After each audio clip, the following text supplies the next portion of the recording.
आइए जानते हैं आज के प्रमुख अंतर्राष्ट्रीय खबरों को। पहले एक नजर हेडलाइंस पे।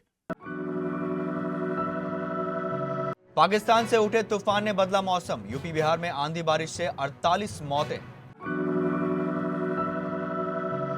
आर्मी चीफ बोले भारत ऑपरेशन सिंदूर 2.0 के लिए तैयार, अभी केवल संघर्ष विराम। हमने बेंचमार्क बनाया कि भारत उकसावे पर कैसे जवाब देते हैं। कर्नाटक विधानसभा में बैठक जारी, सिद्धरमैया के बेटे यतींद्र समेत अन्य एमएलए मौजूद। ममता बनर्जी के भतीजे अभिषेक पर हमला, कपड़े फाड़े, पत्थर अंडे फेंके, हेलमेट पहनाकर बचाए जान। अमेरिकी कंपनियां निवेश करेंगी, ट्रंप बोले परमाणु कार्यक्रम पर सहमति। हॉर्मुज छोड़ने को तैयार नहीं ईरान, अमेरिका के साथ डील पर तेहरान की दो टूक। व्लादिमीर पुतिन का मौत को मात देने वाला $26 अरब का प्लान। रणवीर ने दोस्ती का हाथ बढ़ाया लेकिन बात नहीं बनी।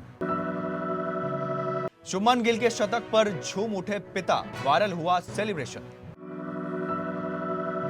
विनेश फोगाट का एशियन गेम्स का सपना टूटा, ट्रायल्स में मीनाक्षी गोयत ने हराया।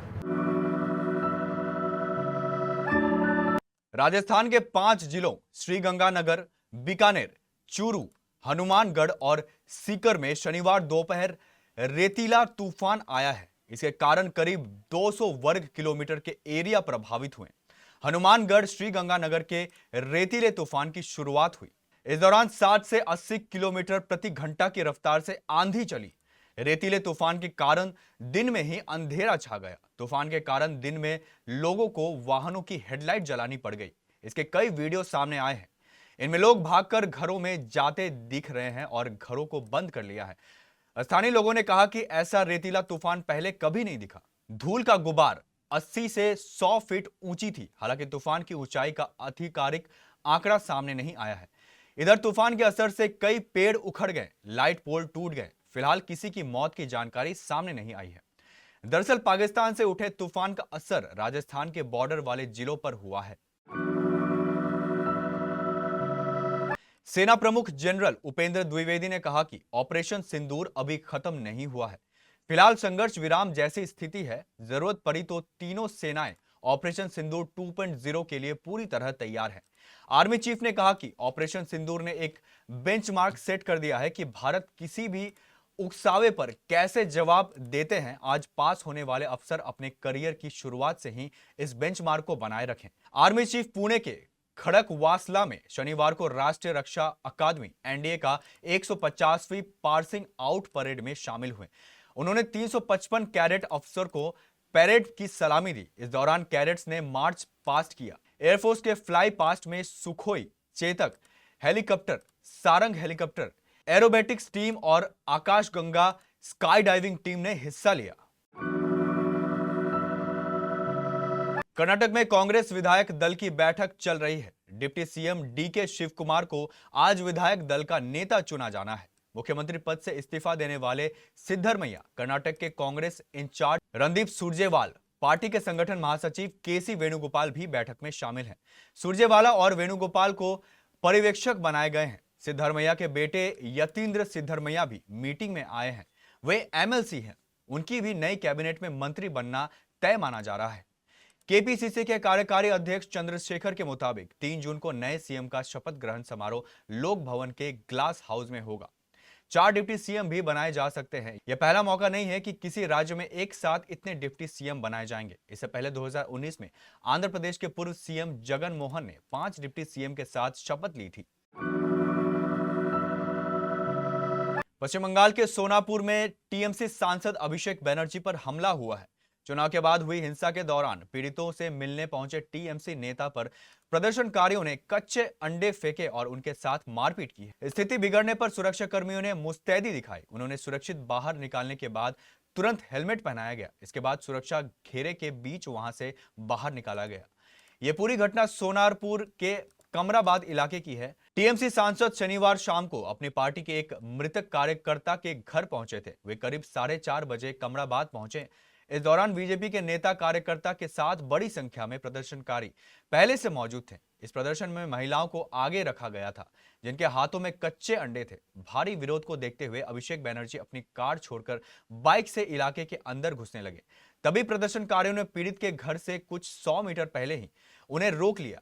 उनके सामने चोर चोर के नारे लगाने शुरू कर दिए। इस दौरान उग्र भीड़ ने सड़क पर 2 मोटरसाइकिलें भी फेंक दी, जिससे वहां अफरा तफरी का माहौल बन गया।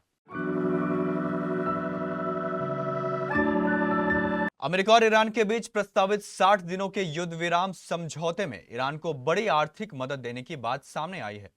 न्यूयॉर्क टाइम्स की रिपोर्ट्स के मुताबिक समझौता होने पर ईरान को 300 अरब डॉलर करीब 28.5 लाख करोड़ रुपए का फंड दिया जा सकता है।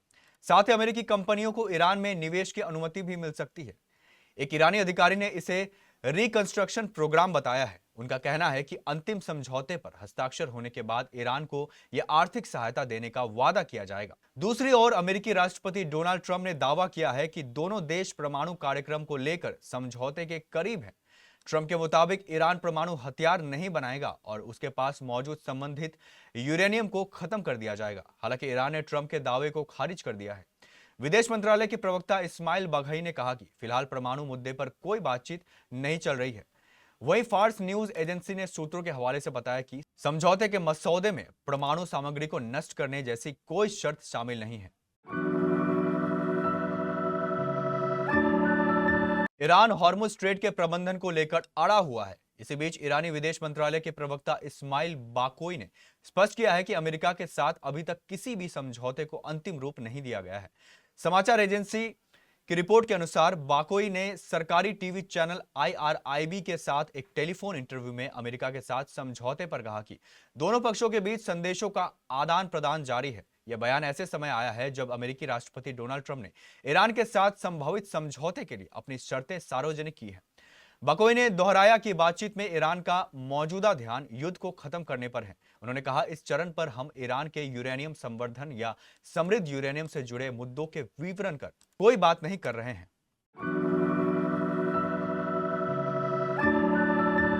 रूसी राष्ट्रपति व्लादिमीर पुतिन बायोमेडिकल रिसर्च के जरिए ऐसे कार्यक्रम को तरहीज दे रहा है जिसका मकसद इंसान की जिंदगी बढ़ाना है। यह कार्यक्रम 26 अरब डॉलर की सरकारी सहायता से चल रहा है। इसमें जेनो ट्रांसप्लांटेशन जैसे आधुनिक तकनीक और सीरों के अंदर प्रत्यारोपण योग्य मानव अंगों को विकसित करने की प्रयास शामिल है। इस कार्यक्रम का मकसद दीर्घायु की खोज करना है। रूसी वैज्ञानिक इंसान की जिंदगी 150 साल तक करने की कोशिश में है। रूस समर्थक वैज्ञानिक पहले में जीन थेरेपी, अंग मुद्रण, मिनी पिग अंग संवर्धन और बहुत कम तापमान कार्योथेरेपी शामिल हैं। ये सभी नए स्वास्थ्य संरक्षण तकनीक 26 अरब डॉलर की विशाल सरकारी पहल के अंतर्गत है। इस कार्यक्रम में उन अटकलों को हवा दी है जो दावा करते हैं कि पुतिन लंबे जीवन जीने के प्रति जुनूनी है। रणवीर सिंह और फरहान अख्तर के बीच डॉन 3 को लेकर शुरू हुआ विवाद थमता नजर नहीं आ रहा है। रिपोर्ट्स के मुताबिक फिल्म से बाहर होने के बाद रणवीर ने फरहान के साथ रिश्ते सुधारने और भविष्य में किसी नए प्रोजेक्ट पर साथ काम करने की इच्छा जताई थी, लेकिन उनकी कोशिश सफल नहीं रही। इंडिया फोरम्स की रिपोर्ट के मुताबिक रणवीर सिंह ने फरहान अख्तर और उनके प्रोडक्शन पार्टनर रितेश सिद्धवानी को किसी नए प्रोजेक्ट पर साथ काम करने का प्रस्ताव दिया था, जिसे दोनों पक्ष मिलकर चुनते हैं। हालांकि सूत्रों के अनुसार यह प्रस्ताव तुरंत ठुकरा दिया गया। रिपोर्ट्स में यह भी दावा किया है कि फरहान अख्तर और उनकी बहन जोया अख्तर फिलहाल रणवीर के साथ दोबारा काम करने के इच्छुक नहीं हैं। IPL 2026 के क्वालिफायर 2 में 29 मई को गुजरात टाइटंस ने राजस्थान रॉयल्स को हरा दिया। गुजरात ने 7 विकेट से यह मुकाबला जीतकर फाइनल में अपनी जगह बना ली है। गुजरात टाइटंस 31 मई को RCB के खिलाफ अहमदाबाद के नरेंद्र मोदी स्टेडियम में फाइनल खेलेंगे। क्वालिफायर 2 में गुजरात टाइटंस की जीत के सबसे बड़े हीरो कप्तान शुभमान गिल रहे। शुभमान गिल ने इस मैच में शानदार शतक जड़ा। शुभमान ने 53 गेंदों पर 104 रनों की कप्तानी पारी खेली और टीम को फाइनल में पहुंचाया। यह उनके IPL करियर का 5वां शतक था। भारतीय कुश्ती में 30 मई शनिवार को एक बड़ा उलटफेर देखने को मिला। दिल्ली के इंदिरा गांधी स्टेडियम में आयोजित एशियन गेम्स ट्रायल्स के सेमीफाइनल में दिग्गज महिला पहलवान विनेश फोगाट को हार का सामना करना पड़ा।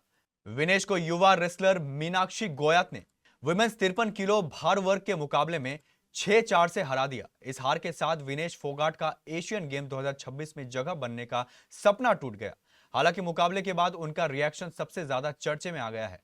हार के तुरंत बाद विनेश फोगाट मैच से बाहर गई, लेकिन कुछ ही पलों बाद वह दोबारा लौट आई, जिन्होंने भारतीय कुश्ती महासंघ के अध्यक्ष संजय सिंह के तरफ इशारा करते हुए कहा, मैं वापस आऊंगी।